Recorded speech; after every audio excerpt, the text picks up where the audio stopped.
após o Li Yang, tá?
Então, esses dois trabalhos aqui são os trabalhos do Salam, que logo se seguiram ao trabalho do Li e do Yang, onde ele retoma, então, a questão sobre a renormalização de bósons vetoriais, tá?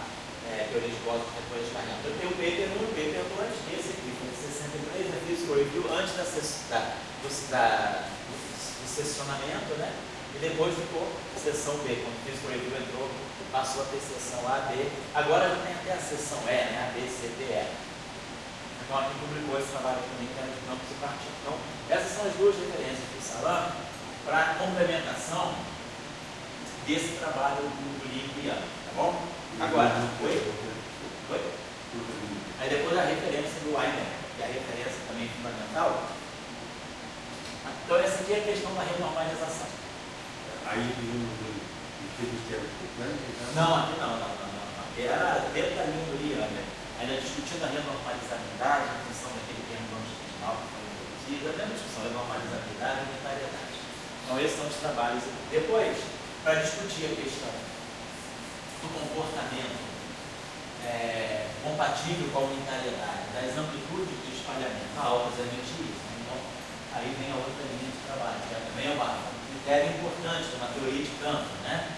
Olhar a amplitude, comportamento a altas energias das amplitudes de espalhamento, né? Então, estudo.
Com a questão da discussão da unitariedade vista do ponto de vista com o critério do bom comportamento do regime de altas energias das processo, por exemplo, depois de espalhamento. Então, o trabalho original, assim, mais importante, são as aulas online.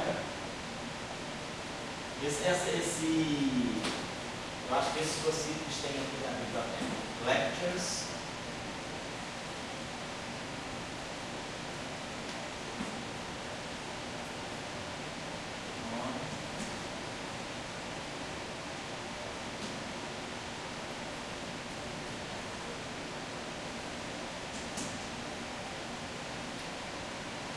Falando em referências, vocês receberam o livro? Vocês chegaram a receber o livro mesmo? Qual livro? Não. Do Slack? Não, do Girardi. Do Fundo Girardi? Que ele tinha baixado, porque o e-mail de todo mundo voltou da lista.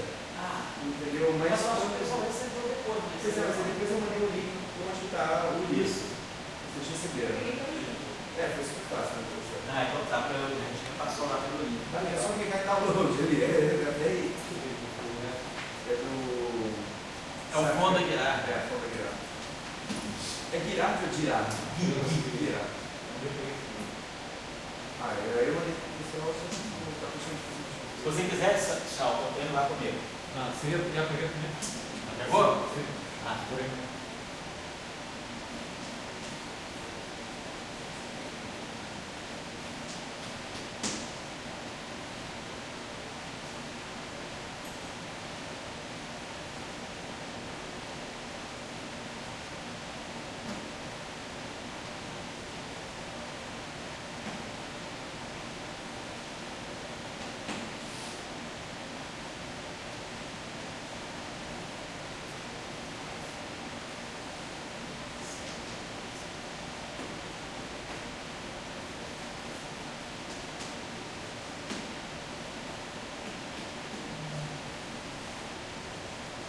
Esse Samba Institute que teve lá em Brandais em 70 foi muito interessante esse volume aí, essas aulas de artigos foi um evento muito marcante. As aulas são muito boas, você discutiu aí, foram discutidos aí assuntos muito interessantes. Então essa referência é boa não só para as aulas online, mas por outras aulas que tem aí também.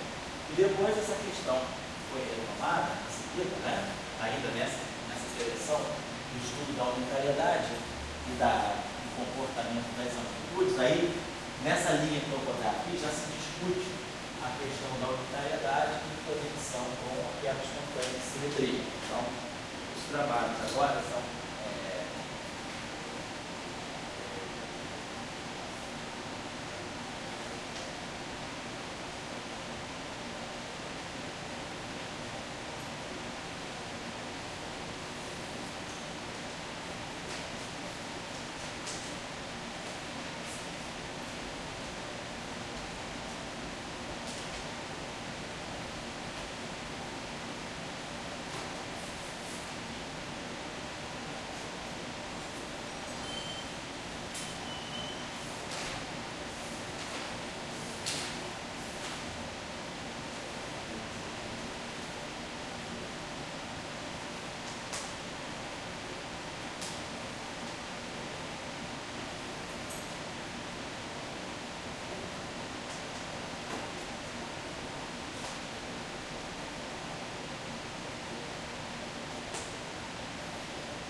Então, essas referências aqui são as referências que tratam a discussão da unitariedade, né? Vista, analisando, vista a unitariedade estudada através do comportamento ultravioleta, comportamento a altas energias das amplitudes do espalhamento, mas já em modelos altas unitariedades extraídos a partir da peraí. Para a teoria de quebra espontânea em si, caso, vou botar abreviado, espontânea em si, já considerando a questão da quebra espontânea da simetria.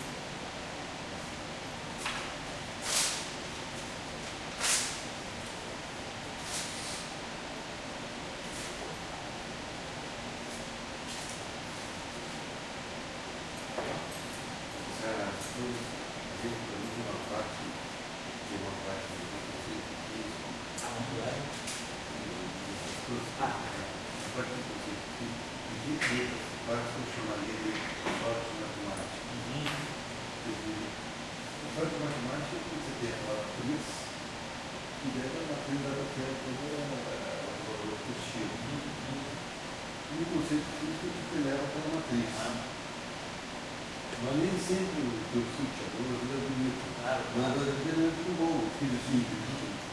Então, e às vezes depois, mal, inclusive, ele diz, não, eu quero escutar. Não é quero escutar, eu quero não. Tem um conceito simples. Aí te dá uma certa situação para você, para tu meios para te dar uma oportunidade. Uma oportunidade de você poder pensar para tudo.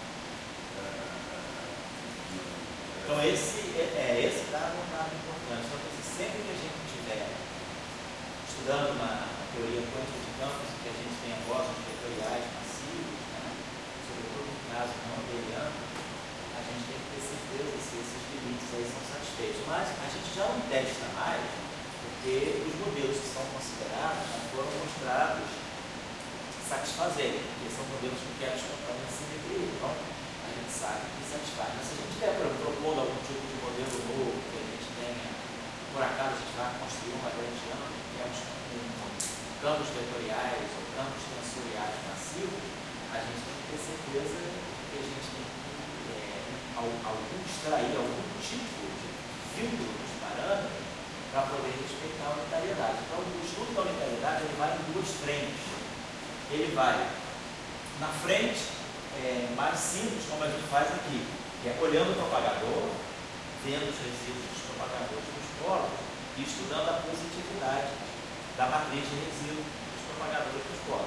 A positividade da matriz é garantida no sentido de que seus altos valores são positivos. Então, a gente aí está analisando a unitariedade do ponto de vista de que no espectro não vão aparecer excitações que correspondam a partículas com funções de onda que têm um quadrado negativo. Então, a gente está garantindo, quando a gente estuda a análise do resíduo dos propagadores dos polos, a gente está garantindo que não vão aparecer no âmbito desses campos, né, estados de uma partícula com norma ao quadrado negativo, violando claramente a interpretação probabilística e dando, então, origem a seções de choque negativas. Isso não vai aparecer. Então, a gente elimina isso. Agora, esse é um lado da unitariedade. A unitariedade vista do ponto de vista do espectro. Agora, a gente tem que olhar também o comportamento das amplitudes de espalhamento que vão dar seções de choque também.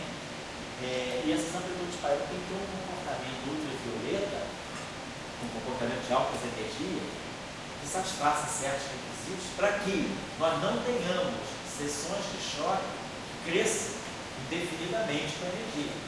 Então, como a gente já falou, as seções de choque elas devem ter um comportamento assimptótico, um regime de altas energias, de tal maneira que elas convirjam um valor constante ou com um valor que caia com a energia. Eu não poderia ter uma seção de choque que é eternamente crescente com a energia, proporcional ao quadrado, alguma potência positiva da energia, porque isso iria estar me dizendo que a seção de choque aumenta com a energia. Então eu estaria violando a unitariedade, né, no sentido de que criação de mais e mais partículas, eu não teria uma matriz S unitária. Então, nesse sentido, é importante também analisar esse lado da unitariedade. A unitariedade vista através do comportamento das seções de choque ou das amplitudes de espalhamento no regime de altas energias. Então, isso, no caso das quebras espontâneas, isso está feito nessa linha de trabalho e algumas referências, mas esses são os trabalhos mais fundamentais.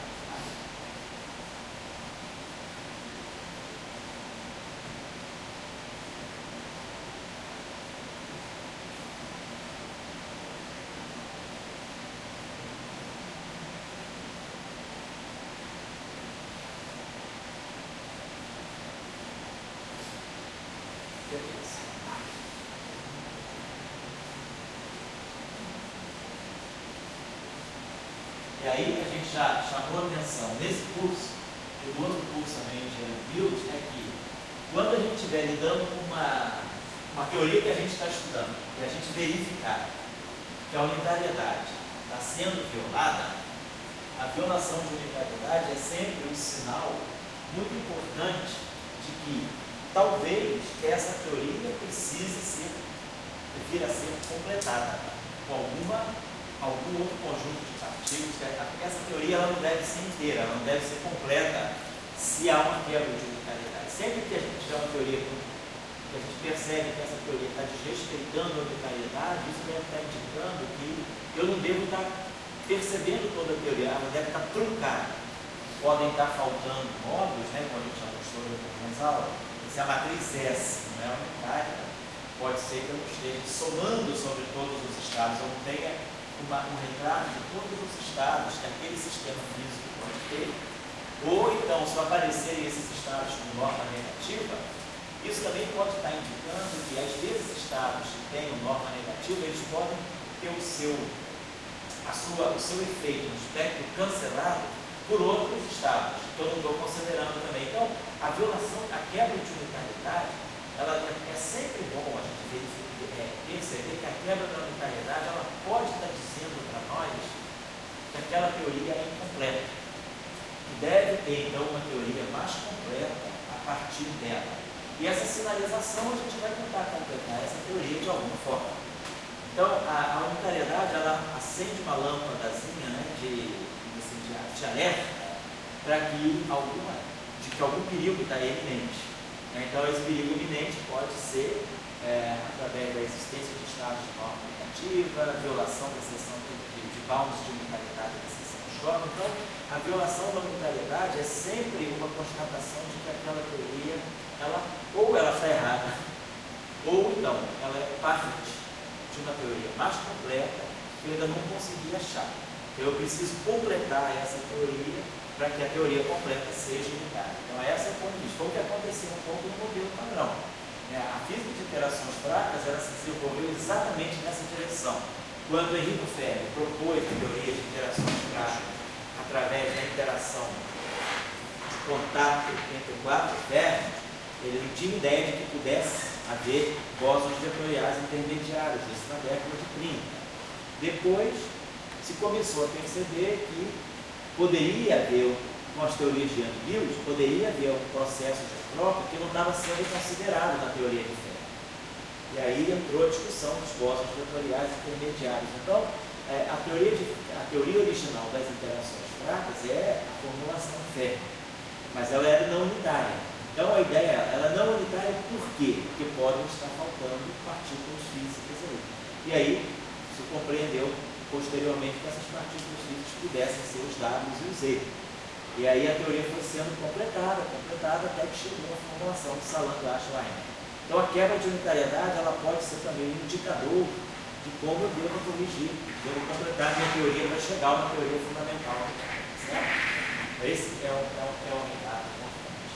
A gente sabe também que as teorias de Young-Mills até hoje, tudo que se tem feito em termos de Young-Mills, até hoje a gente não tem certeza que realmente se pensa provado que uma teoria de Young-Mills geral, ela seja de fato, ela tem problemas, sobretudo no setor do intermédio. Então, essa prova, uma prova definitiva da unitariedade das teorias de Young-Mills, também é uma prova que está faltando. né? Tem muitos resultados positivos que vão se encaixando, mas a gente ainda tem uma série de resultados internos que a gente sobretudo na questão da humanidade. Então, é um programa ainda a ser completado.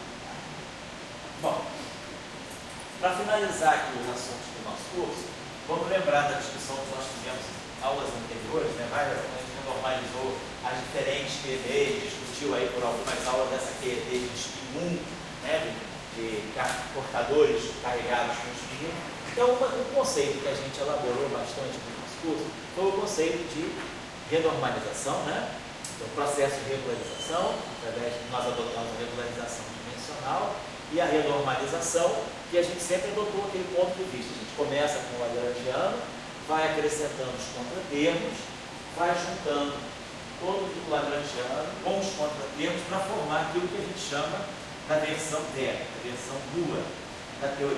E para constante acoplamento, a gente acabou vendo que, vamos dizer que a gente agora vai se focalizar só na constante de acoplamento. Então, a renormalização, vou colocar aqui a renormalização.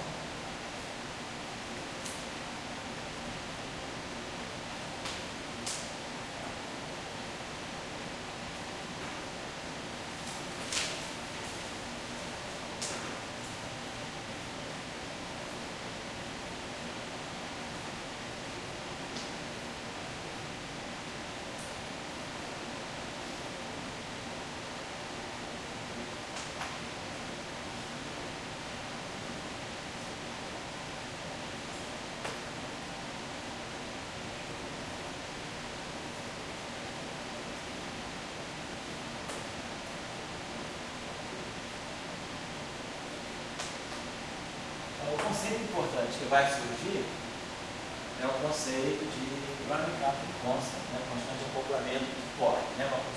Então, e o problema está ligado à renormalização das constantes de acoplamento. E a palavra-chave ligada a running capital constant é a chamada função delta.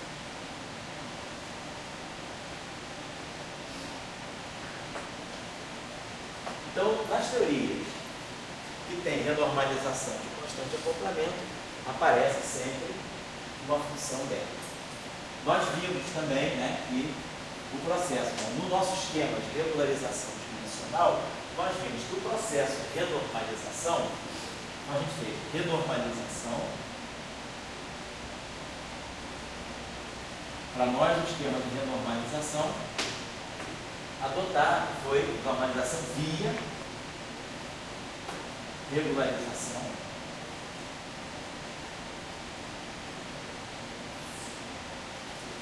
dimensional.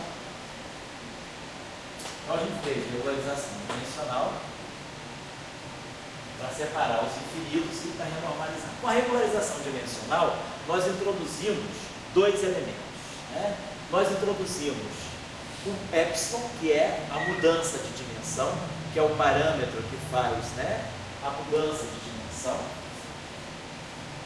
e uma constante dimensional, vamos dizer, uma escala de energia, que eu deixo solta, mas um parâmetro com dimensão de energia que é usado para corrigir as constantes de acoplamento. Então a gente vê que no caso da teoria F4, a gente multiplicava a constante de acoplamento por um epsilon. Né? Então aparecia, no caso do acoplamento F4, a gente pegava o lagrangiano renormalizado, né? Pegava a constante de acoplamento lambda e multiplicava essa constante de acoplamento por um μ elevado a epsilon. Aquela μ elevado a epsilon vezes lambda. No caso da QED, por exemplo, das teorias de Young-Mills, a gente multiplicava o parâmetro μ elevado a epsilon sobre 2 pela carga, ou μ elevado a epsilon sobre 2 pela constante de acoplamento de Young-Mills. Então, a gente introduzia um parâmetro com dimensão de energia para corrigir a constante de acoplamento e deixar naquela dimensão 4 menos epsilon, quer dizer, a gente vai para a dimensão D igual a 4 menos epsilon, nessa dimensão D, essa correção aqui, eu reproduzo essa escala de energia para deixar as constantes de acoplamento naquela dimensão adimensionais. Né? Então a dimensão é toda jogada para o parâmetro μ.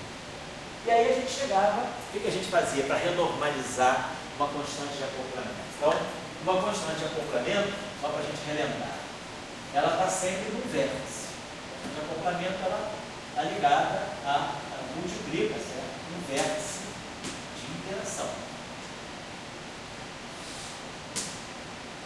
De acoplamento, então ela está sempre multiplicando o vértice onde eu tenho um certo número de campos. Então, tem dois tipos de renormalização que incorrem nesse vértice. Se vocês se lembram, a gente pode entrar aqui um contratermo, então a gente entra o contratermo do vértice, que a gente chamava de capa vértice, e esse contratermo do vértice, ele gera, na verdade, uma constante de renormalização do vértice, né? A gente chamava aquela constante de renormalização do vértice, que é 1 mais o capa vértice. E os campos que estão presentes no vértice de interação, isso aqui eu tenho um vértice de interação, eu tenho campos, né? E os campos que estão presentes no vértice de interação, eles também se renormalizam. Então, aqui entraram as renormalizações das funções de onda dos campos. Então, quando a gente escrevia a constante de acoplamento dela, colocação de Schreiber, a gente tinha aqui o μ elevado, por exemplo, a epsilon sobre 2, se for o caso na teoria de Mendelssohn, aqui, e aí a gente tinha aqui a constante de acoplamento dos eixos dos vértices, do Z daquele vértice, e a gente colocava aqui a constante de acoplamento, as constantes de renormalização das funções de onda dos campos, os eixos dos campos. Só que elas apareciam em potência negativa, porque a relação era essa. Campo, para nós, é Z vezes campo renormalizado. Então, o campo renormalizado é o Z com a potência negativa no campo velho. Então, aqui apareceu as constantes de renormalização dos campos com uma certa potência negativa, com menos N. Os campos distintos, né, apareciam com potência negativa. Então, se fosse um verso com dois términos, com dois campos de um tipo e um campo de outro tipo, vai dizer Z menos 2, vai dizer Z menos 1. Mas eu estou marcando esse menos N genérico. É só para dizer que as constantes de renormalização das funções de onda dos campos, elas aparecem com uma potência negativa. E aqui a gente tinha o G renormalizado.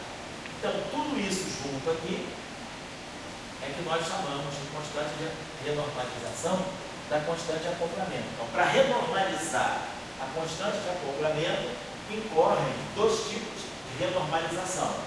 A renormalização do vértice, onde aquela constante de acoplamento está, e a renormalização dos campos que estão naquele vértice. Então, tudo isso junto, quando eu renormalizo, conheço o contratermo do vértice e conheço as constantes de renormalização dos campos que interagem naquele vértice, tudo isso junto é o que me dá a constante de renormalização da renormalização da constante de acoplamento.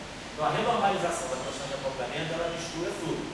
No caso da PED, tanto escalar quanto estrutural, nós vimos que as identidades de Born acabavam mostrando que a renormalização do vértice matava a renormalização da função de onda do vértice. De tal maneira que, nas teorias de Gauge abelianas, a renormalização da constante de acoplamento, ela fica inteiramente a cargo da renormalização da função de onda do fóton.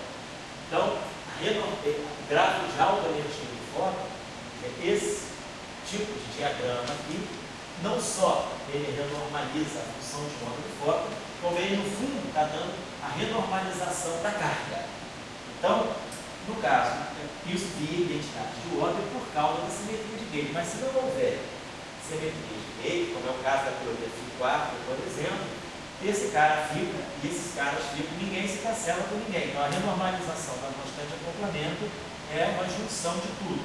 Mas nas teorias de Gay, nas teorias de Mills, nós temos alguns tipos de cancelamento, de tal maneira que a renormalização da constante de acoplamento ela fica a cargo, por exemplo, da renormalização da função de onda em fóton do campo de luz.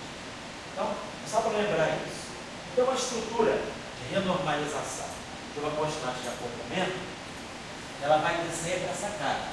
Ela tem o parâmetro dimensional. Vamos pegar, por exemplo, o exemplo do caso Φ4, por exemplo. Então, a gente vai ter sempre essa estrutura. A constante de acoplamento terra, nós vamos ter aqui o μ a uma certa potência, que pode ser epsilon, pode ser epsilon sobre 2, μ elevado a epsilon sobre 2, por causa do μ. E isso tudo aqui vai fazer o papel de uma constante de acoplamento efetiva. A renormalização da constante de acoplamento vezes isso tudo. Eu vou chamar isso tudo aqui de um G-bar. Vou colocar assim. Esse G-bar. Está tudo embutido aqui. O que está dentro do G-bar? Está dentro do G-bar. A renormalização é a constante de renormalização da constante de acoplamento e a própria constante de acoplamento renormalizada. Então, isso aqui é como se fosse uma constante de acoplamento efetiva, ela vai depender.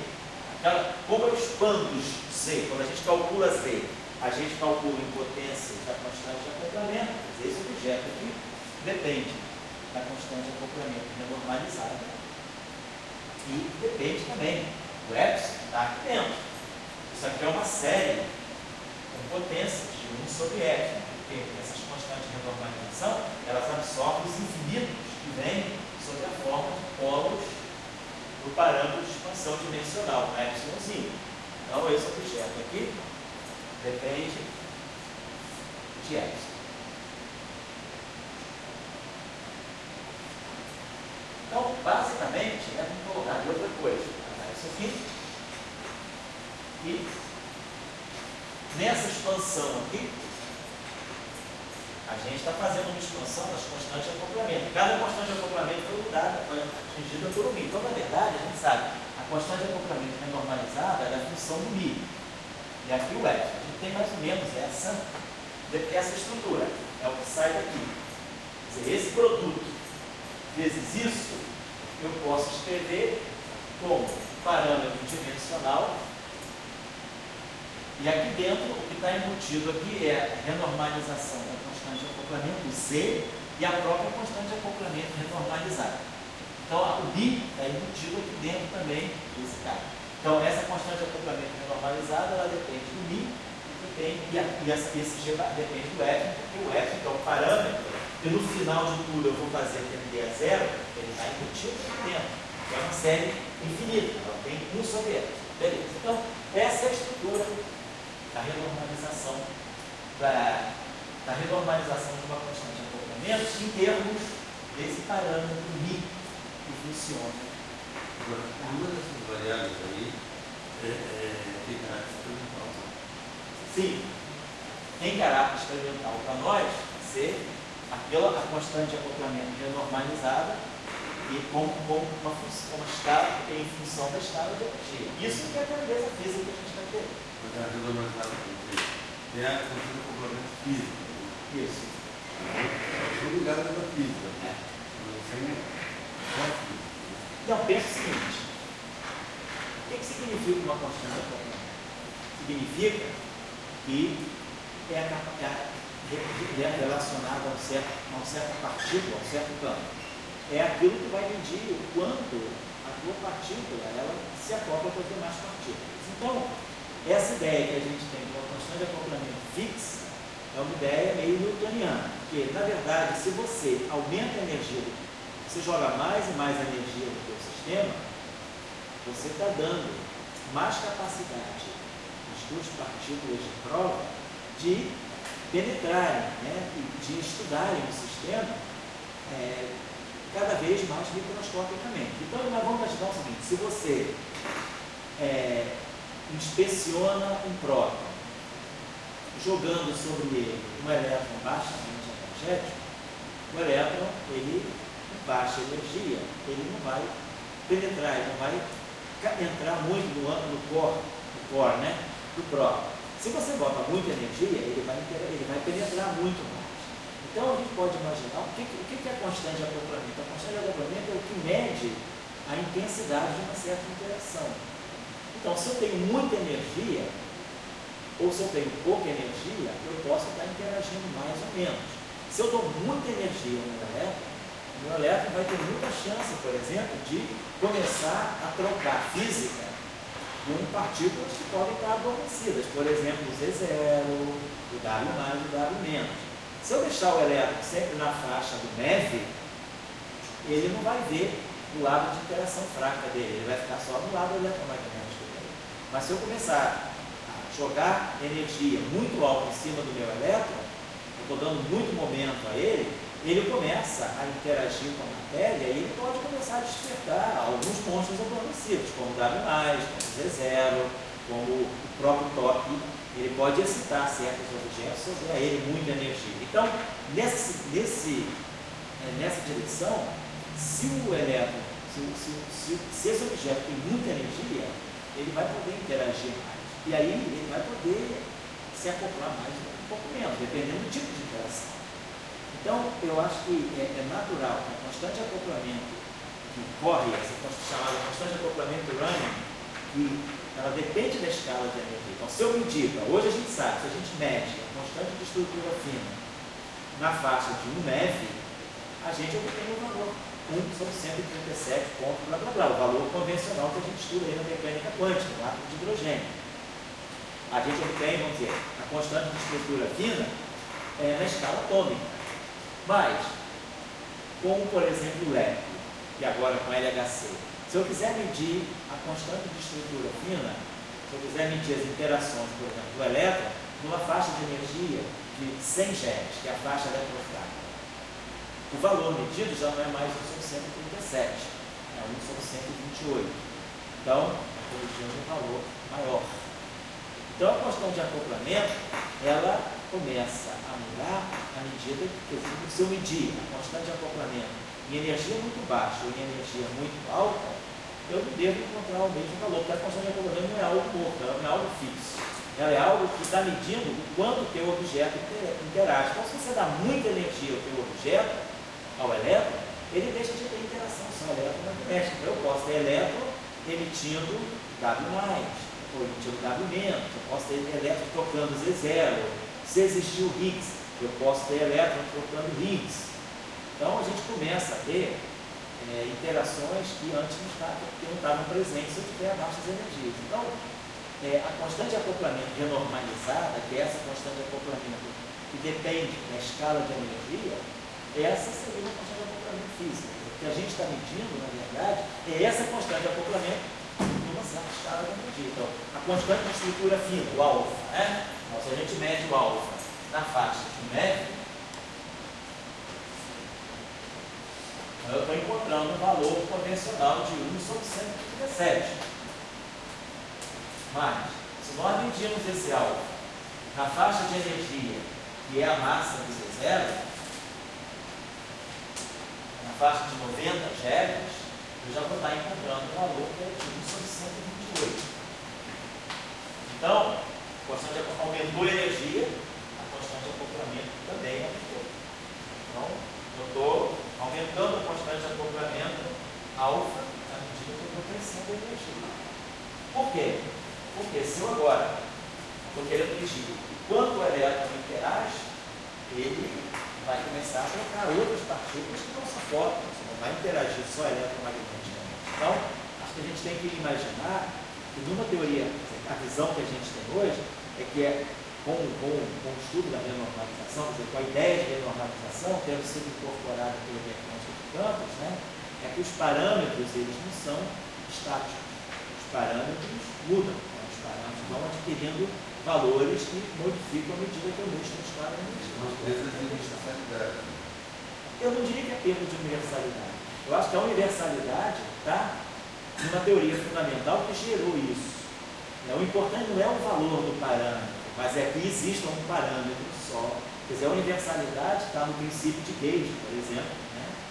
que é o que define a interação de todas as partículas com a mesma constante de acoplamento, todas as partículas interagindo com o mesmo campo. Eu diria que a universalidade está na constante de acoplamento ser a mesma. Se o valor dela muda, o ruim seria se o alfa do elétron fosse um, o alfa do gluon fosse outro, mas para todas as partículas elas têm o mesmo alfa. A constante de acoplamento ela é a mesma. O que está mudando é o valor dela na escala negativa. Então as espécies de partícula elas têm a mesma constante de acoplamento. O ângulo de Weinberg também, né?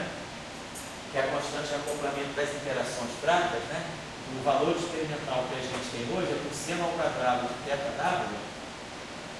Se a gente mede esse valor também na escala de Z0, na mesma escala que a gente mede a constante de estrutura fina, ele vale na faixa de 0,23.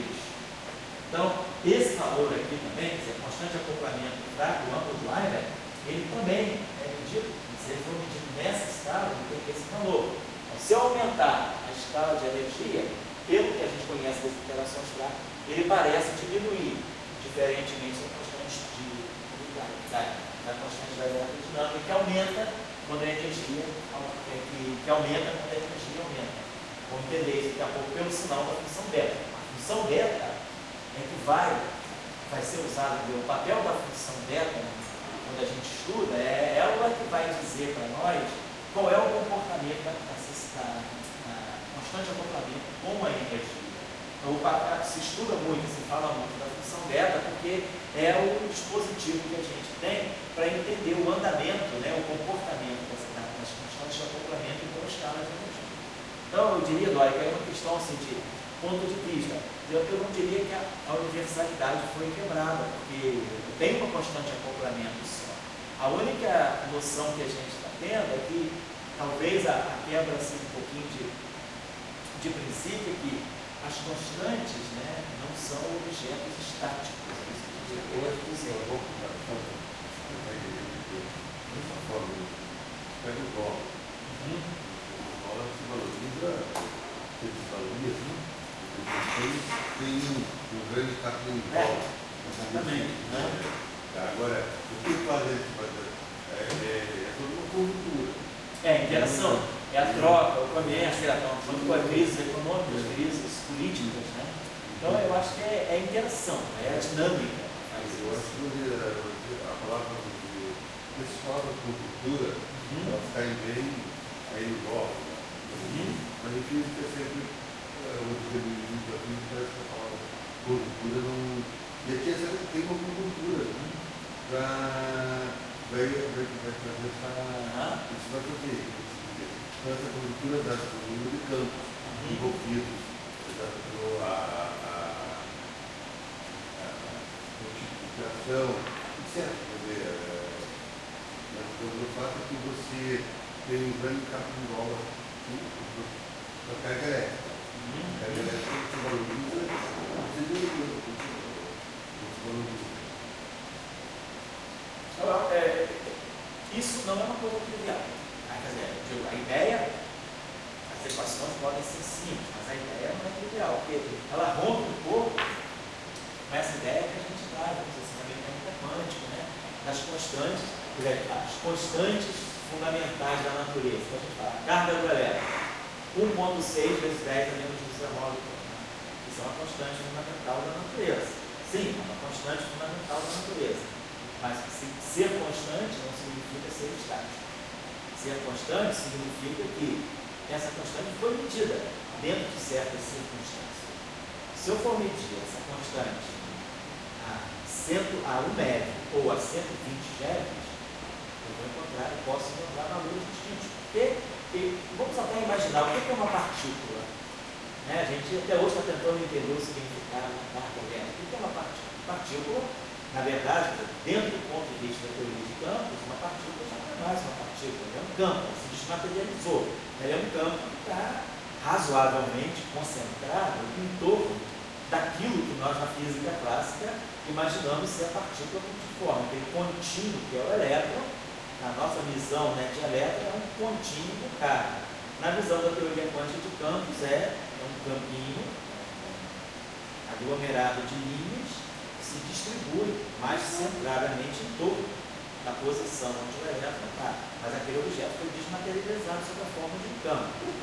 Então, se eu estou a muito altas energias, eu consigo. Qual é o comprimento de onda de ponto do elétron? É H sobre MC. O elétron tem um certo comprimento de onda de ponto.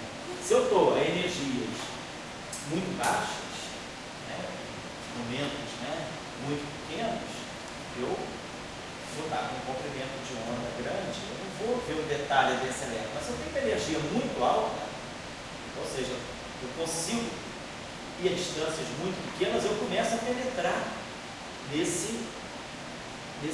nessa distribuição que deve ser o elétron, deve ser o próprio, deve ser o quarto. Então eu consigo entrar no detalhe. Então, daí eu vou ver a carga. Então, essa minha carga ela é circunstanciada pela energia que eu tenho para inspecionar essa carga. Porque se eu tenho uma energia muito baixa, eu nunca vou conseguir entrar na carga, eu vou ver a carga de longe. Então eu vou ver o valor. Mas se agora, se eu tenho uma energia muito alta, eu já consigo penetrar no âmago dessa carga. Então eu vou ver muito mais detalhes do que eu não via antes. Então, a gente imagina que o próprio conceito de carga, seja um conceito de que a carga não é algo que a partícula tem e acabou-se. É algo, é uma grandeza da partícula que ela representa uma distribuição desse objeto no espaço. É diferente do spin. O spin está concentrado. Uma partícula tem spin meio. Eu não tenho uma desmaterialização do spin. Essa partícula tem um número quântico de spin. Mas agora, materialmente falando, essa partícula está desfeita pelo espaço. Então a carga, ela é uma medida da minha interação. Então ou eu entro muito no comprimento de onda de campo da partícula, ou não entro. Se eu entro muito no comprimento de onda de campo da partícula, significa que eu já estou dando energia demais ao meu sistema e eu já vou criar partículas que vão poder interagir com ela. Então eu já não vou mais estar vendo aquela partícula isolada. Então é isso que interfere nessa discussão. Quer dizer, a constante de acoplamento ou da carga, ela depende da escala de energia. Então é isso que eu acho que isso não é uma coisa que eu vou dizer numa aula. Isso é uma coisa que a gente vai levar um certo tempo imaginando, pensando, tá certo? É um conceito novo que a gente tem que absorver e que ficou claro que a mecânica quântica nunca abriu essa porta para a nossa compreensão. Mas a teoria quântica de campos, depois do processo de normalização, uma questão de interpretação, ela abriu essa questão para nós. E aí a gente tem várias reflexões que a gente pode fazer. Se uma teoria não é renormalizada, se uma teoria ela é finita, eu não tenho infinitos, então eu não tenho que renormalizar. Então não tem diferença entre der e entre renormalizar. Não tem essa diferença. Então eu não tenho uma running coupling constant. A função beta é zero. A função beta, o quê? Ela é uma medida da renormalização. A gente vai ver daqui a pouco. A função beta ela está aqui. É justamente esse infinito aqui, essa constante de renormalização, a constante de renormalização infinita, é justamente daqui, desse produto aqui, que vai estar saindo a função beta. Então, se uma teoria é finita, ela não tem renormalização, a função beta dela é zero. Não tem nada renormalizado.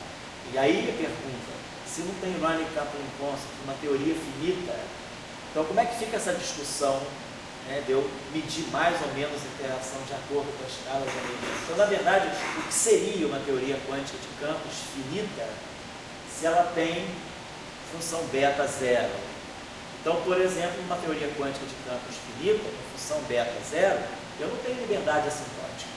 Então, como é que ficaria o problema da QCD que é tão celebrada na QCD? É justamente a liberdade assintótica, é justamente o fato de que a constante de acoplamento dos quartos com os núcleos se torna muito pequena na medida que a energia é muito alta. Ou seja, em pequeníssimas distâncias, os objetos se comportam como livres. Isso é o quê? É um reflexo de uma constante de acoplamento que corre com a escala de energia. Nesse caso, ela diminui quando a energia aumenta. A gente vai ver que... Oi? Seria a pergunta que eu faria para você.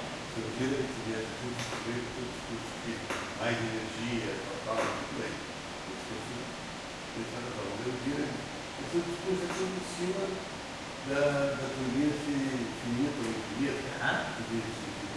E eu queria conversar com você a nível de Coulomb, né? Que é a Grécia,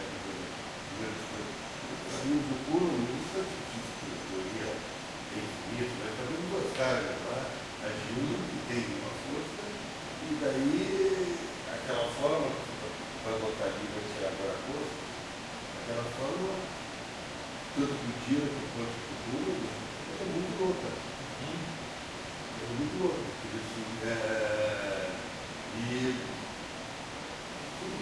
Dirac não era contra a teoria quântica de campo, mas ele era contra os infinitos. Ele sempre morreu achando que a boa teoria quântica de campos ela deve ser finita, ela não deve ter que ser normalizada.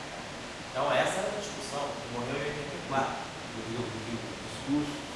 A gente não vai discutir isso aqui, né? Não, certo, estou levantando as questões que vocês estão colocando.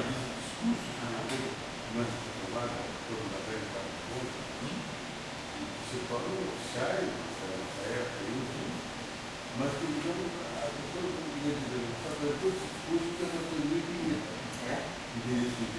Agora, é natural a teoria infinita, tem outra polêmica, mas hoje, talvez só o resultado teórico de toda a crítica à nossa geração é a grande patrimônio. O maior resultado que eu vejo assim, o estudo dos quartos, tudo isso foi ela. E agora eu até que sua pergunta só para entender. Agora você vai botar a forma. Não, porque a questão é por que uma teoria quântica de campos é infinita? Por que a gente precisa quantizar os campos, né?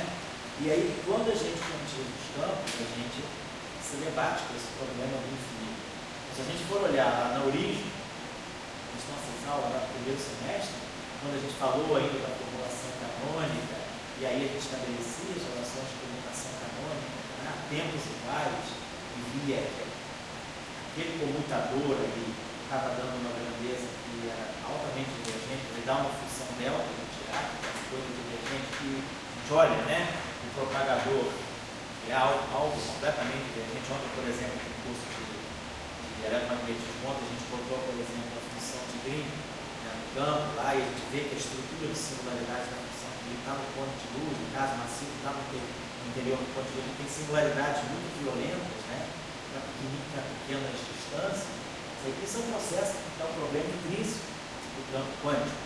Então, desde que a teoria de campo nasceu, ela nasceu envolvida desses infinitos. A questão foi que, através dos tempos, foi se acostumando a conviver com esses infinitos e dar um significado para a teoria, apesar dela ter esses infinitos. E aí a coisa culminou, a interpretação dos infinitos, do que era, e acabou se culminando, se remetendo à questão dos infinitos, à questão de uma constante de acoplamento unânime. Se nós, por exemplo, não tivermos um processo, se a gente tiver uma teoria que seja completamente finita, foi o que aconteceu, um pouquinho antes do Dirac morrer, em 81, começaram a aparecer alguns exemplos de teoria quântica de campos finita no ultravioleta. Então, a função beta zero. Então, sem Running Kaplan consta e sem função beta. Então, a questão é, como é que agora eu vou conviver com isso? Como é que eu vou, o que significa interpretar uma teoria quântica de campos finita? Como é que eu vou interpretar isso? Como é que eu vou ver, experimentalmente falando, se eu aumento a energia, aumento, eu começo a observar que os objetos se tornam níveis. Então, vamos dizer, a liberdade assintótica é um fato experimental. Está lá na seção de choque, está lá no scaling, chamado scaling de Bjork, no Deep Elastic Scaling. Então, é um fato consumado desde 1968.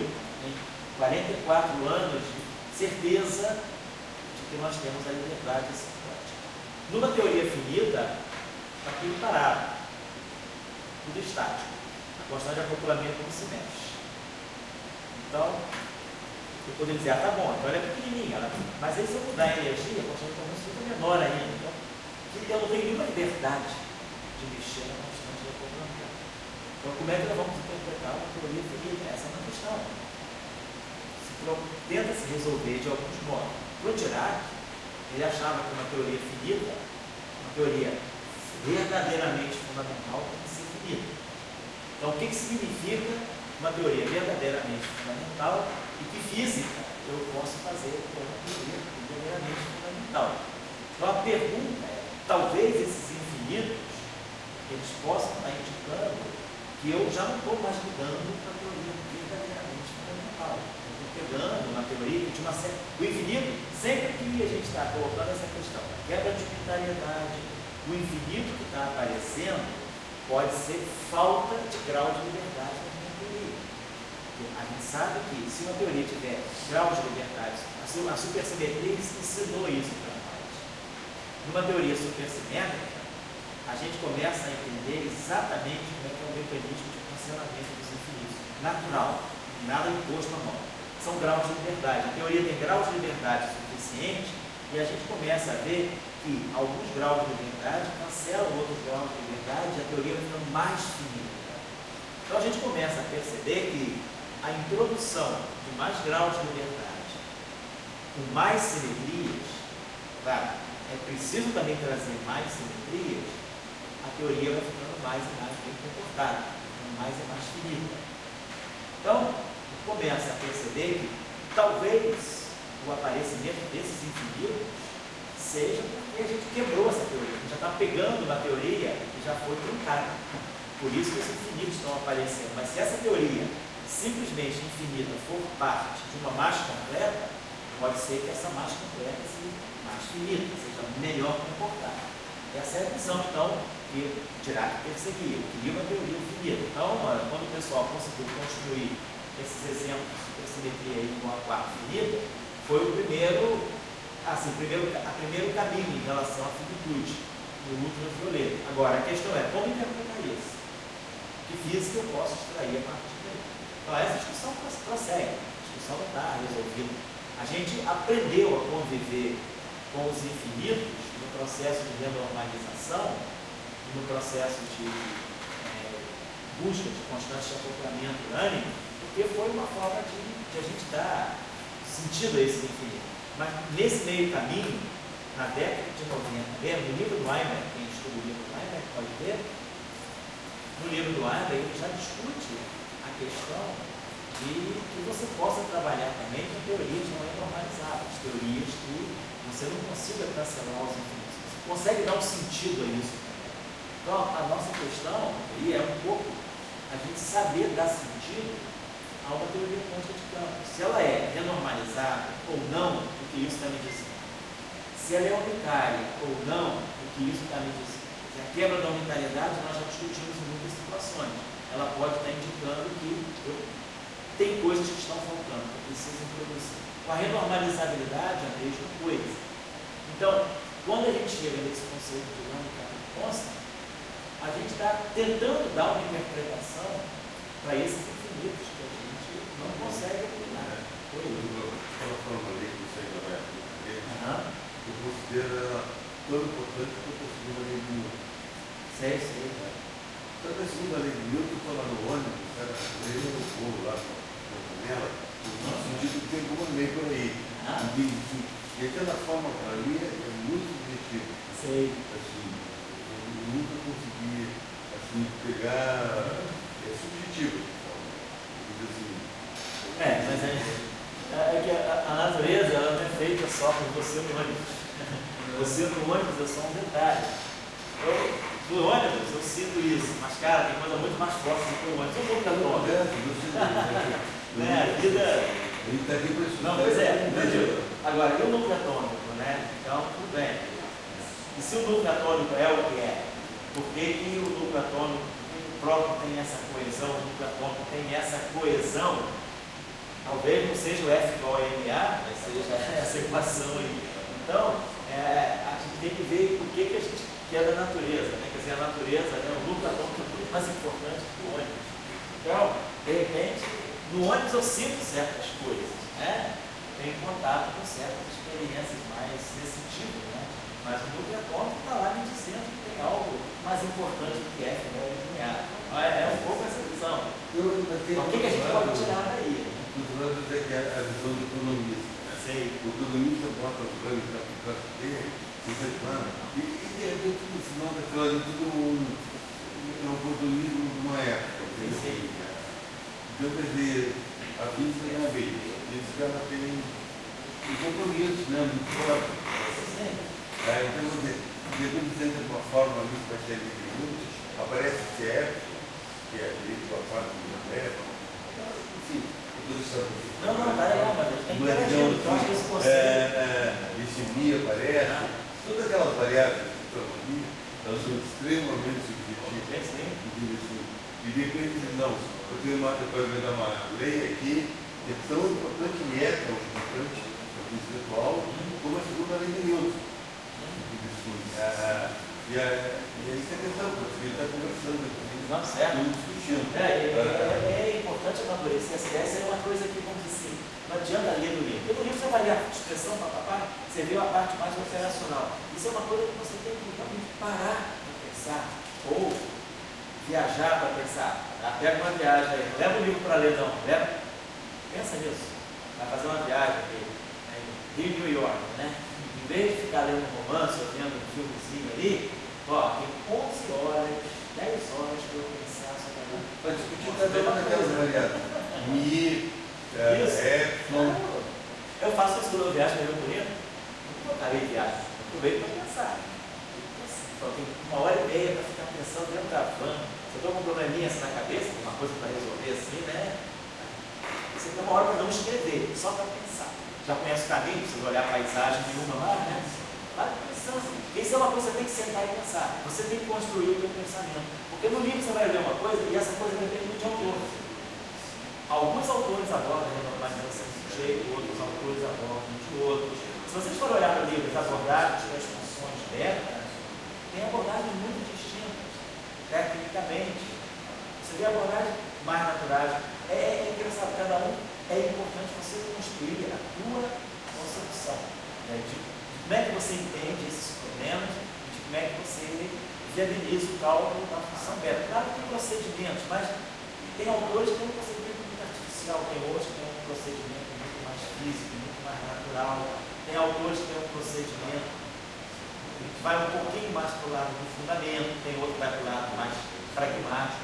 Então isso é uma coisa que é bom também você construir. Mas assim, eu tenho que dar uma aula sobre isso. Não é que eu vou explicar aos meus estudantes isso, mas eu explicar o que eu compreendo. Não adianta eu ficar lendo de outros autores, fazer papel de atravessador. Eu não vou fazer atravessamento de conhecimento. Eu vou construir o meu conhecimento e vou tentar passar isso para os meus alunos. Vamos dizer, essa que a postura aí, você tem que sentar e pensar. Como é que eu explicaria isso? Como é que eu entendo isso? Eu estou altamente convencido de que o processo é esse. Né? Acho que isso é uma coisa que nos ajuda a compreender. Então, você pode pegar o livro, pega o livro do Weinberg, lê lá, entende bem, vai dar qual? Aí pega o livro do Simpson Zuber, vê como é que ele faz, aí pega o artigo do Biocco, vai lá. Então, você vai estar sempre falando daquilo que alguém te escreveu, mas você também tem uma hora que você tem que entender isso. Qual é a maneira mais simples que eu tenho de compreender isso? Para mim, mesmo que cada um tem um processo de compreensão. Tem gente que tem raciocínio mais abstrato, outros são mais pragmático, mais geométrico, mais analítico. Depende da pessoa. A maneira de compreender a mesma questão e de ver o mesmo problema é muito diferente para cada pessoa. Pode ser muito diferente para cada pessoa. Então, eu acho que isso é uma questão que pede muito reflexão própria. Assim, como é que eu entendo essa questão?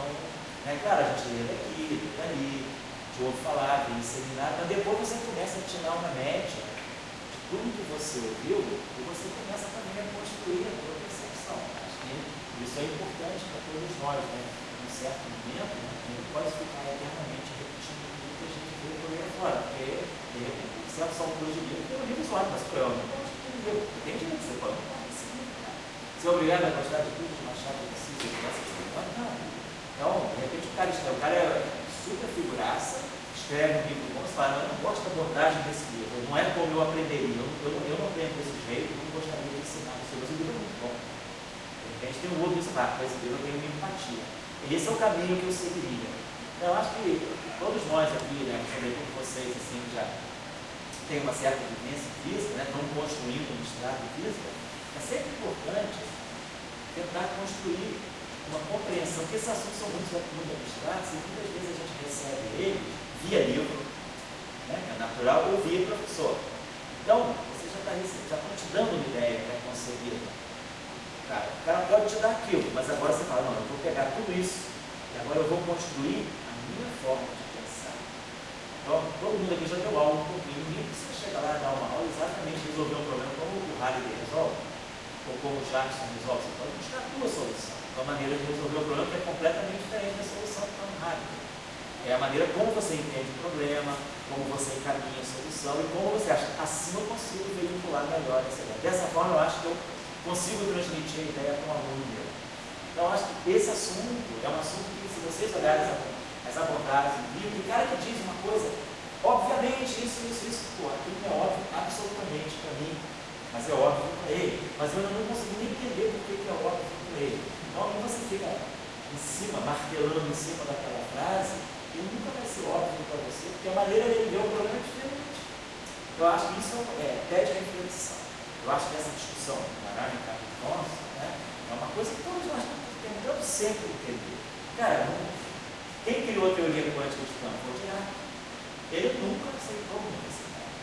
Então, quando ele diz isso, né, é como se Beethoven chegasse aqui e falasse, cara, eu escrevi a primeira sinfonia, mas ela não é boa por causa disso. Se ele diz, não vou duvidar.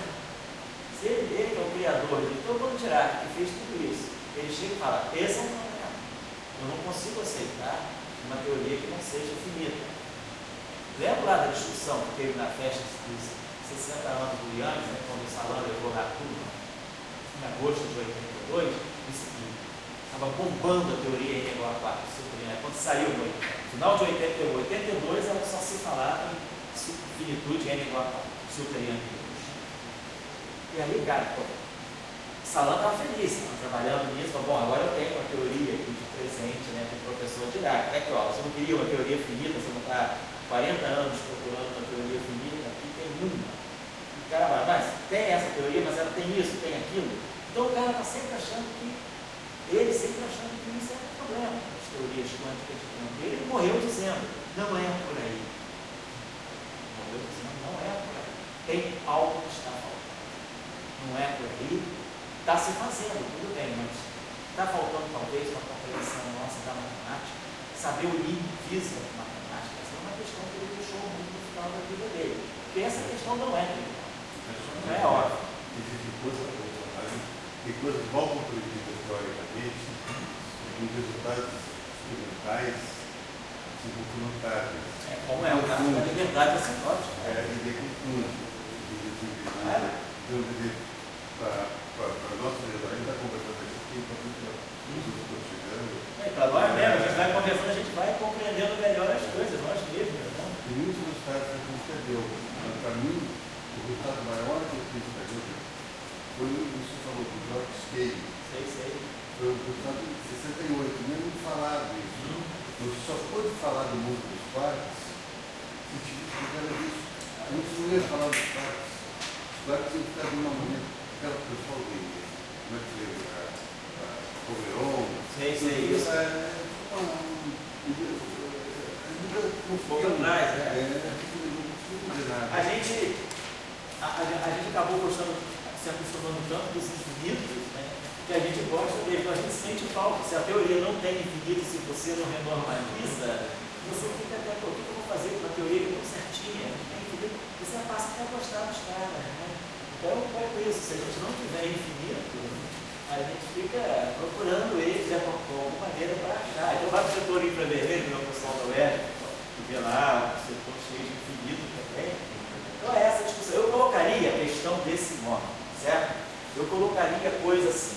Nós temos uma constante de acoplamento, quer dizer, nossa ideia, nós partimos de um lagrangiano, que a gente chama de renormalizado. A gente vai jogando os contratermos.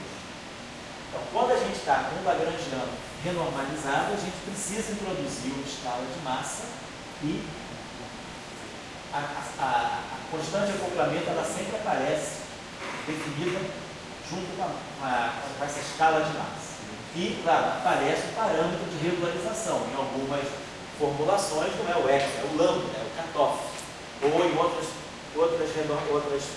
formulações pode ser os expoentes, né, da regularização analítica. Nós escolhemos então o X, o parâmetro de regularização dimensional. Então, a estrutura que a renormalização nos coloca para a constante de acoplamento é essa aqui. A gente tem a escala de massa. Aqui pode aparecer o epsilon sobre 2, vai depender da dimensão. Se for, por exemplo, no caso da teoria lambda F4, a gente teria o lambda der, seria o π elevado a epsilon. Aí aqui a gente vai ter o lambda barrado, o lambda definitivo, que vai depender, então, do lambda renormalizado de μ e do epsilon. Isso por quê? Porque a constante de acoplamento de lambda F4 de dimensões que é 4 menos epsilon, ela adquire dimensão de massa elevado a epsilon. Então o que a gente faz? A gente coloca massa elevado a epsilon vezes o lambda, dizendo que esse cara aqui é adimensional. No caso das teorias de Gauge, da teoria da eletrodinâmica quântica, a constante de acoplamento de Gauge, ela aparece com dimensão de massa a epsilon sobre 2. Então a gente coloca o μ a epsilon sobre 2 e aí coloca aqui a constante para normalizar. E aí a gente começa a jogar os contratermos e esses contratermos dependem.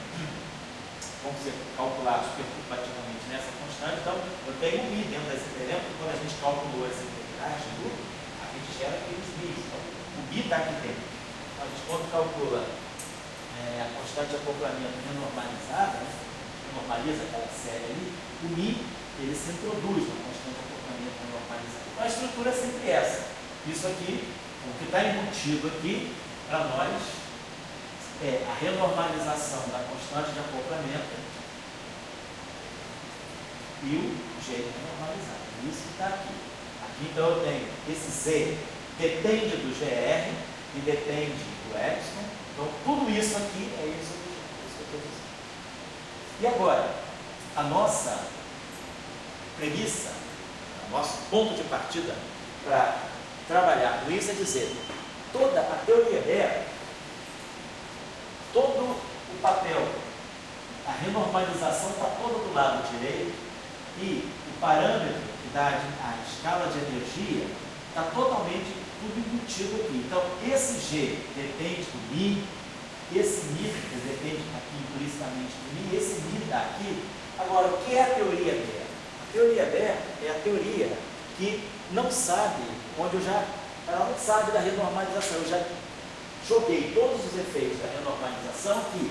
Peguei a teoria renormalizada, fui jogando uns contratermos, aí eu construo o Lagrangiano perto, e para mim ele vai se comportar como se fosse o Lagrangiano clássico, que não sabe dessa escala de energia. Ou seja, essa escala de energia, a dependência funcional final disso tudo aqui na energia desaparece. Então, o que a gente está querendo dizer é que a derivada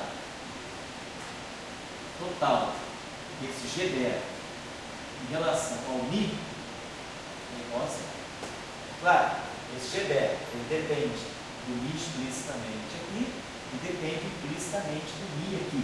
Mas o que nós estamos querendo dizer é que a derivada total dele no final do dia, a dependência total do μ que está aqui, se cancela. A gente consegue jogar todo o efeito da energia só na constante de acoplamento renormalizada e a gente consegue. Por isso que ela se chama Baire, porque ela é nula no sentido de que ela não tem nenhuma conexão com a física. E essa constante de acoplamento aqui, a gente consegue isolar e formular ela sem nenhuma dependência da escala de energia. A dependência da escala de energia está toda aqui. Então, esse é o ponto de partida para a nossa compreensão do Anicátulo consta. É dizer que tudo aquilo que é Baire não depende da escala de energia. Normalmente, a gente, aí é só uma questão, se isso aqui é zero, Claro que isso aqui também é zero. Então, geralmente, a gente define com esse mi, DDI, para ficar uma coisa homogênea, mas não precisa, porque a gente está dizendo que é zero, é isso aqui. Então, vamos desenvolver isso aqui. Quem é a derivada do G em relação a mi? Então, o G depende explicitamente do mi, aqui. Então, a derivada dele vai ser epsilon sobre 2 e elevado. Deve falar um pouquinho de derivada de mi, por que isso aqui é zero? Meu ponto de vista é justamente esse. Isso só tem mi nessa. Oi? A única variável. Quer dizer, esse cara aqui, Só tem mi aí, né? ele depende de mi implicitamente via quantidade normalizada, Mas só tem mi, explicitamente de mi aqui. É uma expressão dependendo do Então, a dependência dele total em mi é zero. A dependência total é a dependência implícita mais a dependência explícita. Então, o que eu quero dizer é que quando você soma todos os efeitos da renormalização, quando você embute todos os efeitos da renormalização na constante de acoplamento, você joga tudo na constante de acoplamento renormalizada. A constante de acoplamento dela, ela soma, ela congrega todos. Mas quando a gente escreve aqui o Lagrangiano Berk, é dmi fiber, vou botar assim, dmi fiber menos m ao quadrado fiber ao quadrado menos lambda ber sobre 4 fatorial fiber a 4. Quando a gente chega a esse ponto de somar tudo que é renormalizado com tudo quanto é contratermo e organiza chega a esse modelo aqui, isso significa que a gente o que o Lagrangiano Berk faz? Ele se desdobra em Lagrangiano renormalizado, que é quando eu faço os cálculos, e os contratermos. Então, com o Lagrangiano renormalizado e com os contratermos, que eu vou fazer os cálculos, que eu vejo o meu mi, que eu vejo o meu epsilon. Quando eu chego com o meu Lagrangiano Berk, eu já somei tudo aquilo, o efeito do mi desapareceu, porque ele foi perdido no meio do caminho quando eu abri isso aqui, renormalizado, mas contratermos. Então tem mi aqui, mas o efeito total do mi é zero. É isso que a gente está dizendo. Mas ele seria um campo eunuco. Ele seria o campo? Eunuco. Eunuco? Não sei se ele é bero. Se ele é eunuco, você já viu ele nu, você sabe se ele é eunuco ou não, você vai saber. Por que eunuco? Porque ele estava no púlpito agora há pouco falando, não, mais energia, muda. está tudo aqui. Também, aquele discurso que estava seguindo. Daí a pergunta é a seguinte, daí esse campo aberto já não segue, ele é o núcleo física. Por quê? Porque você joga todo o efeito, os processos radiativos, né, que a gente chama de processos radiativos, as correções quânticas, né? Você, quando pega o teu Lagrangiano, você parte de um Lagrangiano, com ele eu vou iniciar, calculo as regras de Feynman, calculo os gráficos de Feynman, né? E aí vejo todos os processos que eu preciso renormalizar. Aí jogo aqui o Lagrangiano de contratermos. Então, aqui eu introduzi o mi, aqui eu introduzi o epsilon, e tudo isso que eu estou calculando aqui está envolvendo as constantes de acoplamento, mi e o epsilon. Eu consigo somar todos os efeitos, os infinitos que aparecem aqui, são cancelados pelos contratermos que eu coloquei aqui. Então eu vou jogando todos os parâmetros que eu introduzi, que a renormalização me trouxe, que são o mi e o epsilon, eu somo tudo eles aqui dentro desse cancela. Então o que me sobra aqui é um Lagrangiano Berk que desconhece. Esse Lagrangiano Berk, ele se quebra em Lagrangiano renormalizado mais os contratermos. Então a dependência em mi, ela está toda despachada entre esse e esse. De tal maneira que a dependência que no final se cancela. Então, esse é o ponto de vista. Então, o Lagrangiano Berk, ele é aquele Lagrangiano que já somou tudo dentro dele e ele, no final ele fica independente desse. Ele faz a limpeza. Agora a pergunta que tem é que quando ele faz essa limpeza, ele se torna um grupo físico? Eu diria que não. No sentido de que ele, na verdade, ele é como se ele tivesse o mais infinito e o menos infinito. Ele se abre em dois setores, esses setores se cancelam. Então, na verdade, ele é uma maneira que você tem de você congregar o o que está aqui e o que está aqui, será que ele é tão nulo assim para a física, ele, como vocês dizem, é um duplo para a física? Porque só que eu botei e declarei que ele é LD? Não, talvez não, porque ele se abre nisso e nisso. E aqui dentro eu faço os cálculos aqui e aqui para poder conduzir calcular as grandezas que devem ser calculadas. Eu não diria então que ele é completamente, ele esconde tudo. Dentro dele eu tenho o mais e o menos infinito. Isso que eu estou querendo dizer. Eu tenho o que dá infinito e o contratermo que renormaliza aquele. Então, nesse sentido, eu não diria que ele é completamente alheio à física. Eu simplesmente arrumo o mais infinito e o menos infinito e chamo isso de pé. Então tá legal, eu olho para o Lagrangiano, aparentemente eu não estou vendo nada, mas se eu abro a caixa dele, eu começo a despedaçar. O show está aqui. É. O outro termo Isso. não vai só Tudo acumuladinho. Você tirou ali. Por isso que você faz aquela variação. O show está O ali. derivado total dele é zero, exatamente. Mas isso a gente entende. A pergunta que fica é essa. Essa aqui é a noção. Porque a gente poderia pensar também o seguinte, né? Uma outra forma, né, é o seguinte, essa escala de energia é completamente arbitrada. Então, se eu coloco uma escala ou outra escala, esse carinha sabe, mas o efeito total, esse cara aqui não sabe. Quer dizer, ele não é que ele desconheça completamente a escala de energia, ele é o mesmo independentemente da escala de energia. Se eu mudo Mi ou não mudo Mi, o processo de renormalização procede igual, os contratermos vão ter a mesma característica, independentemente do valor do Mi, eu faço tudo igual, eu renormalizo, eu regularizo, eu renormalizo, faço tudo igual. Então esse Lagrangiano ele independe do valor da escala de Mi que você escolhe. Ele não precisa disso. Qualquer valor de Mi que você colocar, você chega ao mesmo Lagrangiano zero.